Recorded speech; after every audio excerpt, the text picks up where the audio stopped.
पिछले लेक्चर के अंदर हम लोगों ने डिफरेंट इंटीग्रेशन के बारे में पढ़ा था और उसके ऊपर क्वेश्चन किया था।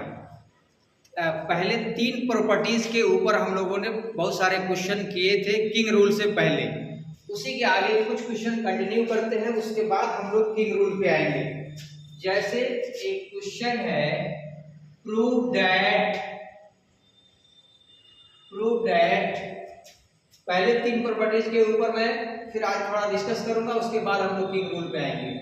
ए से B F x D X यानी limit A to B is equal to B minus A limit 0 to 1 F B minus A x plus A D X. ये एक तरह से लिमिट को चेंज कैसे किया जाता है हमें ये प्रूफ करना है। तो देखिए इस क्वेश्चन के अंदर मैं राइट हैंड साइड ले लेता हूं। हमारे पास राइट हैंड साइड के अंदर है b minus a 0 to 1 F B minus A x plus A D x. यही राइट साइड को इसका इक्वल प्रूफ करना है। अगर मैं यहां से लेट कर लूं, let b minus a x plus a is equal to t, यानी f के अंदर जो ये वैल्यू है इसको मैं लेट कर लूं, तो यहाँ पे हम देखते हैं अगर दोनों साइड में डिफरेंशिएट कर दें तो क्या होगा, b minus a D x is equal to d t. यहाँ पे dx की वैल्यू मिल जाएगी 1 by b minus a d t, और यहीं से मैं लिमिट को भी चेंज कर लेता। अगर हमारे पास x की वैल्यू 0 होगा, क्योंकि ये लिमिट x का है, तो यहाँ x की वैल्यू 0 डालते ही b माइनस ए टू 0 यानी t की वैल्यू हो जाएगी a। उसी तरह से अगर मैं x की वैल्यू अपर लिमिट यानी 1 डालूं तो 1 डालते ही b माइनस ए इंटू 1 यानी b माइनस ए कैंसिल यानी b मिल जाएगा, t की लिमिट b हो जाएगी। अब ये राइट हैंड साइड जो हमारे पास था b माइनस ए 0 पे वैल्यू a है लिमिट, और जब 1 डाले तो ये b है, और फिर यहाँ पे हमारे पास f b माइनस ए एक्स डी एक्स, इसकी वैल्यू हमने t लेट किया है, और dx की value 1 by b minus a d t. यहाँ से b माइनस ए कैंसिल, तो हमने क्या देखा a से b f t d t, और हम लोगों ने सेकेंड पहले प्रॉपर्टी था f x D x limit A to b हो या f t d t a to b हो, उससे इंटीग्रेशन के अंदर डिफरेंट में कोई फर्क नहीं पड़ता है, यानी वेरिएबल के ऊपर कोई फर्क नहीं पड़ता। तो हम इसको लिख सकते हैं A to B F x D x, यही हमारा लेफ्ट हैंड साइड प्रूव हो चुका। अब हमें ये इंपॉर्टेंट प्रॉपर्टी मिली, अगर इस तरह के क्वेश्चन हो जैसे लिमिट को चेंज करना हो 0 to 1 तो upper limit minus lower limit के साथ फंक्शन के अंदर x प्लस a यानी लोअर लिमिट, इस तरह से हम लोग चेंज कर सकते हैं, और यहाँ भी माइनस है। अब इसी बेस पे 1-2 क्वेश्चन और करते हैं, क्योंकि उस दिन मैंने जो प्रॉपर्टीज के बारे में पहले डिफाइन किया था, फिर कुछ क्वेश्चन किए थे, लेकिन क्वेश्चन ज्यादा नहीं था, हमारा लेक्चर 4 था। अब इसमें कुछ क्वेश्चन और करके हम किंग रूल पे आ जाएंगे, यानी इंपॉर्टेंट प्रॉपर्टीज किंग रूल। अब जैसे एक क्वेश्चन मैं और ले लेता हूं यहाँ पे,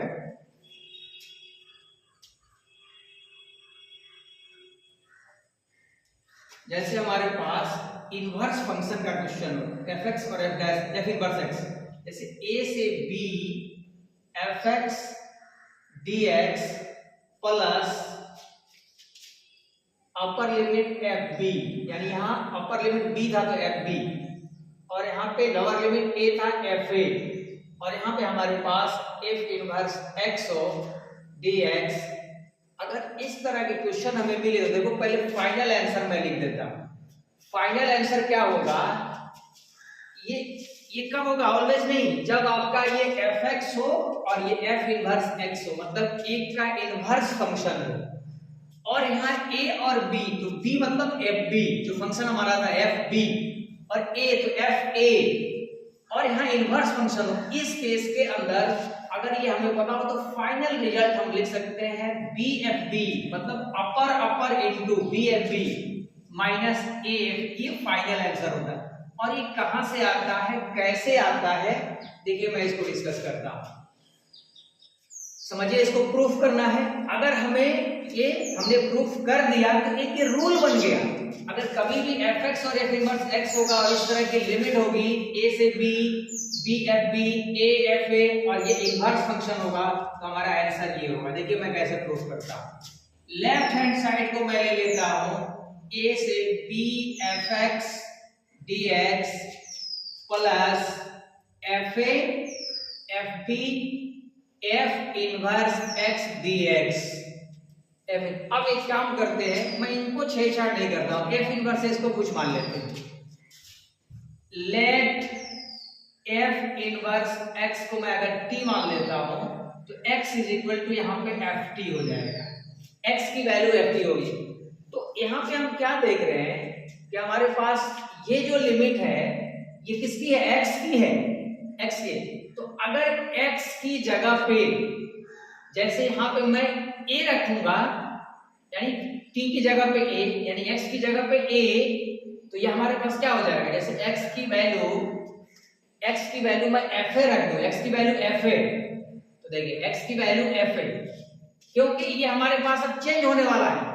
ऐसे इसको मैं लिख भी लेता हूं, f इनवर्स बराबर t हमने लेट किया और x ft हो जाएगा इनवर्स के रूल के हिसाब से, तो dx हमारे पास हो जाएगा ft dt, dx ft dt हो जाएगा।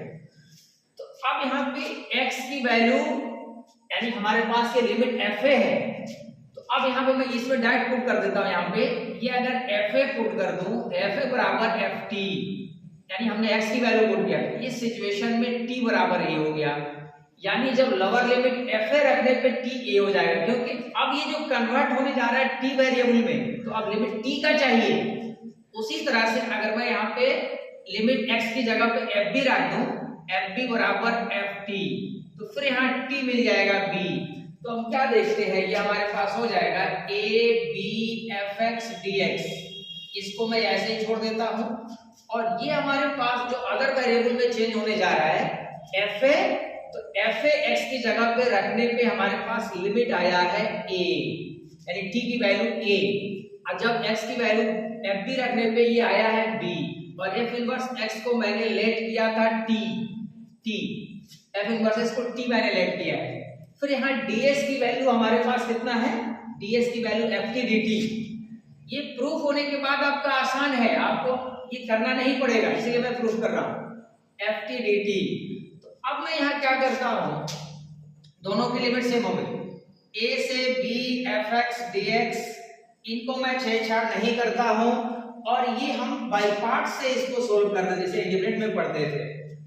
तो अब देखिए जब बाय पार्ट से करते हैं तो क्या होगा, यहाँ पे ये फर्स्ट है, आइए सेकंड इसको मान लेते हैं, तो या इसको फर्स्ट फंक्शन, इसको सेकंड फंक्शन, तो इसको सेकंड फंक्शन या इसको फर्स्ट मानेंगे तो इनको डिफरेंशिएट करना पड़ेगा। हाँ, तो अगर मैं इनको फर्स्ट मान लेता हूँ t और इनको डिफरेंशिएट कर देता हूँ तो ये हो जाएगा हमारे पास ft, इनका इंटीग्रेशन हो जाएगा हमारे पास, यानी फर्स्ट फंक्शन को एक मिनट, फिर ft dt वहां पे फिर डिफरेंशिएट करना, हाँ इनको फिर हम इंटीग्रेट कर दे तो ये ft और dt, अब फिर क्या हो जाएगा माइनस, अब यहाँ पे t का डिफरेंशिएशन, इसका इंटीग्रेशन, इसको फर्स्ट मानने में बेहतर है, फर्स्ट फंक्शन ft को मान लेते हैं और इनको इंटीग्रेट कर देते हैं। तो ft को अगर फर्स्ट मानते हैं, इनको इंटीग्रेट करते हैं तो ये t का इंटीग्रेशन 1 हो जाएगा, t स्क्वायर बाई 2, पहले फंक्शन को वहां डिफरेंशिएट करना पड़ेगा। तो पहला फंक्शन अगर लिख लें, हाँ यहाँ मिस किया होगा, dx f डैश की dt ना, f डैश की dt वही यहाँ मिस हो रहा था, x ft है तो dx हो जाएगा f डैश की dt, हाँ f डैश की dt, अब सही हुआ जी, मैं यहाँ कंफ्यूज था। तो अब देखिए यहाँ पे पहला फंक्शन t को एज मैं लिख देता हूँ, ये फर्स्ट फंक्शन है, ये सेकंड फंक्शन, इनको इंटीग्रेट करेंगे तो f डैश t का इंटीग्रेशन ft होगा, फिर माइनस बाय पार्ट्स का रूल है, फर्स्ट का डिफरेंशिएशन यानी t का 1, इनका इंटीग्रेशन f डैश t का ft, और फिर होल का इंटीग्रेशन फिर होल करने लिमिट हमारे पास a से b और ये लिमिट हमारे पास a से b हो जाएगा। तो हम क्या देख रहे हैं, ये कैंसिल हो गया क्योंकि दोनों सेम है। अब आपको जहन में ये आ रहा होगा कि fx dx है सर ने कैसे काट दिया, एफ डी टी है। तो ये प्रॉपर्टीज में हम जानते हैं कि वेरिएबल चेंज होने पे डिफरेंट इंटीग्रेशन में कोई फर्क नहीं पड़ता है। ये एफ डी टी मतलब fx dx ही है, तो ये वैल्यू कट गया। तो अब यहाँ लिमिट डालेंगे अपर लिमिट b यानी t की जगह पे, तो b f b minus a f a। तो हमने क्या देखा, यही मैंने बताया कि ये आने वाला है। तो अगर दो फंक्शन इस तरह से हो, एक दूसरे का इनवर्स हो a से b, तो b मतलब पहले फंक्शन जो fx था fb fa, तो इस सिचुएशन में upper upper multiply minus lower lower multiply. तो ये हमारा फाइनल आंसर होगा। मैं एक बार और रिपीट कर देता हूं कि बीच में कुछ कंफ्यूजन हुआ था। तो देखिए, जब दो फंक्शन हमारे पास इस तरह से दिए हो, एक दूसरे का इनवर्स हो a f b f a f b, तो उस सिचुएशन में हम क्या करते हैं, यानी अपर लिमिट का इनटू करके माइनस लोअर लिमिट का इनटू, ये हमारा फाइनल आंसर होता है। अब ये कैसे होता है, तो देखिए मैं इसको यहाँ डिस्कस कर रहा हूँ। इसमें दो टर्म है लेफ्ट साइड में, एक को मैं नहीं छेड़ूंगा, दूसरे के लिए क्या करूंगा, इसमें लेट करूंगा। f इनवर्स को t मान लूंगा तो x बराबर ft, x जाके उधर ft हो जाएगा। ये जो लिमिट है x का लिमिट है, तो अगर fb होगा या fa होगा x की वैल्यू, उसके हिसाब से ta होगा। अब अगर fb होगा तो उसके हिसाब से tb होगा।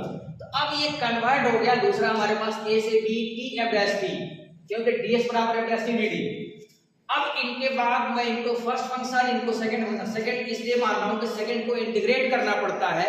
जब डिफरेंशिएशन है तो इंटीग्रेट करेंगे तो हमारा fx मिल जाएगा यानी ft मिल जाएगा।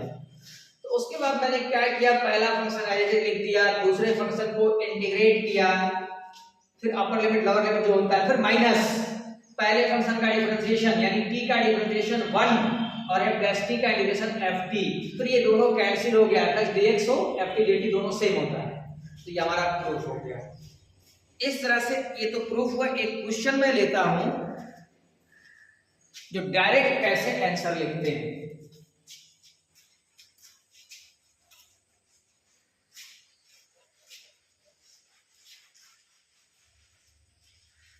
मैं एक एक क्वेश्चन को डिस्कस करूंगा जो जेईई मेंस एडवांस लेवल तक रहेंगे।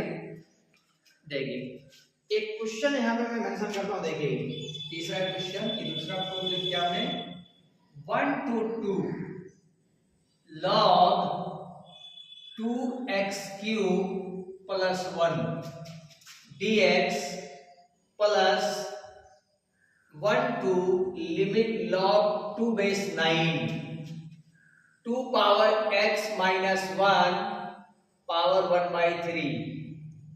देखिए यहाँ पे हमें क्लियर नहीं दिख रहा है कि कौन किसका इनवर्स है कि नहीं है। तो पहले हम इनवर्स अगर प्रूफ कर दें तो आसानी से उस बेस पे हम अपर अपर लोअर लोअर कर सकते हैं। देखिए मैं इस फंक्शन को लेता हूं 2 power x minus 1 power 1 by 3, ये y है यानी इसको हम y ले लेते हैं। तो हम इनवर्स निकालने के लिए क्या करते हैं, y को x में कन्वर्ट और x को y में कन्वर्ट। तो अगर मैं यहाँ y को x ले लूं, कोई फंक्शन इसको fx बोलते हैं यानी y कहते हैं, तो ये 2 power y minus 1 power 1 by 3।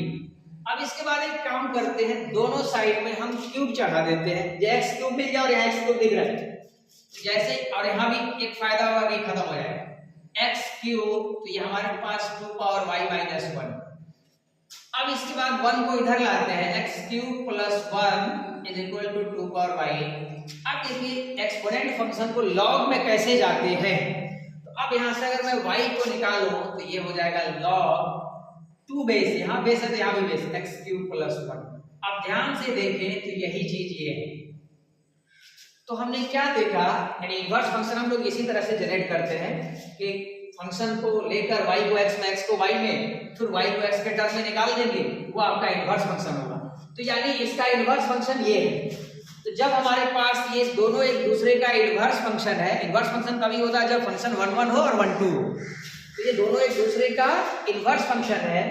तो अब इसमें कुछ करने की जरूरत नहीं, जैसे मैंने पहले प्रूफ किया था, इनको लेट किया था, ये बहुत लेंथी हो जाएगा। अब देखिए इनका डायरेक्ट मैं आंसर लिखता हूं, upper to upper 2 into log 2 base 9 minus lower to lower यानी 1 to 1। ये हमारे पास आंसर हो गया 2 log 2 9 को हम 3 स्क्वायर भी लिख सकते हैं -1। अब यहाँ 2 बाहर कर देते हैं तो 4 log 2, ये log की प्रॉपर्टीज है, ये हमारा आंसर हो गया। तो देखा हम लोगों ने कितने आसानी से इस क्वेश्चन को हम लोगों ने सोल्व कर लिया। तो इनवर्स फंक्शन के क्वेश्चन को हम लोग इस तरह से सोल्व करते हैं। एक क्वेश्चन और लेते हैं, उसके बाद मैं किंग रूल पे आ जाऊंगा।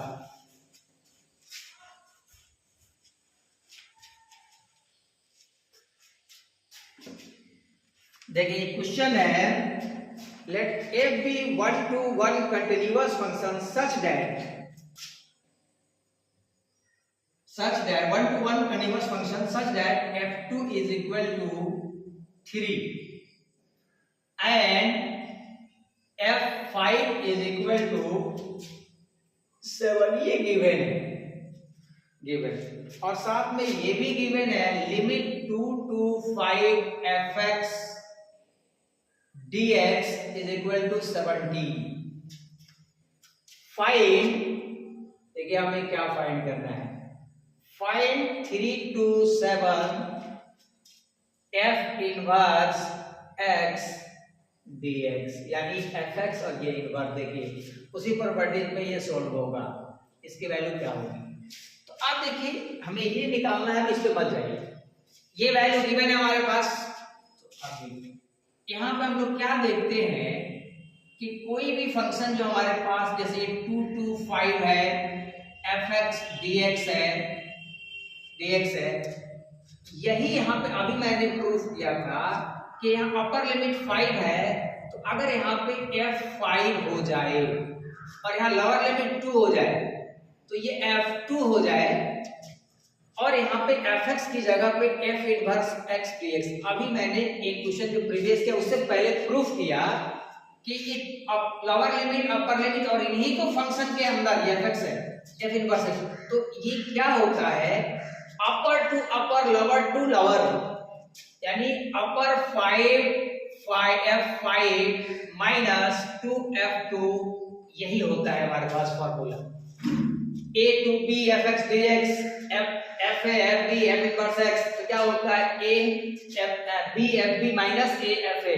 तो उसी फॉर्मूला के थ्रू मैंने यहाँ लिख दिया। अब यहाँ पे मैं क्या देखता हूँ, इनकी वैल्यू तो हमारे पास पहले से अवेलेबल है।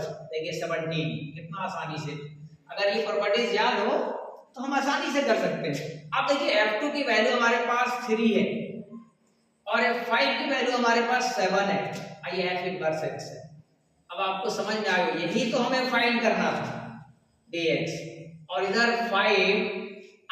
5 की वैल्यू हमारे पास 7 है, f2 की वैल्यू हमारे पास 3 है, तो हम क्या देखते हैं 3 to 7 f inverse x dx, ये हो गया 35 माइनस 6 यानी 29, और इस 17 को उड़ा के राइट साइड में भेज देते हैं, तो हमने क्या देखा, इसका आंसर 12 हो गया। इस तरह से हमने इस क्वेश्चन को कंप्लीट किया। ये हमारा लास्ट क्वेश्चन था। अब हम इसके बाद अगला वीडियो बनाएंगे, उसमें किंग रूल पर डिस्कस करेंगे। ओके।